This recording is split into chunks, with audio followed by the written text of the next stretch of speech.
আল্লাহ, তোমার রহমতের সামনে আমার গুনার তো কোনো অস্তিত্ব নাই মওলা। আমার গুনাহ না হয় পাহাড় পরিমাণ হবে, বেশি থেকে বেশি আসমান পরিমাণ হবে, না হয় পুরা পৃথিবী পরিমাণ হবে। তোমার রহমত তো অগণিত, তোমার রহমত তো অসীম, তোমার রহমত তো আনলিমিটেড। এবার রব্বে করিম বলে, তাহলে ঘাবড়াস কেন, তাহলে মন ছোট করস কেন? আরে গুনাহ করেছো তো করেছো, কি হয়েছে? একবার তো তওবার মাধ্যমে আমি রবের দরবারে ফিরে আই, মওলা ফিরে আসতে পারবো তো? দরজা কি খোলা আছে?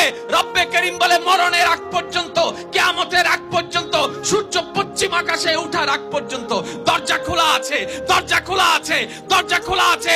এবার বান্দা বলে, মওলা 24টা ঘন্টার কোন টাইমে আসলে সেই দরজা খোলা পাবো? রব্বে করিম বলে, আরে ব্যাংকের দরজা খোলা থাকে নির্দিষ্ট সময়ে, অফিস আদালতের দরজা খোলা থাকে নির্দিষ্ট সময়ে, এমনকি ঘরের দরজাও খোলা থাকে নির্দিষ্ট সময়ে, এর বাইরে যাই না।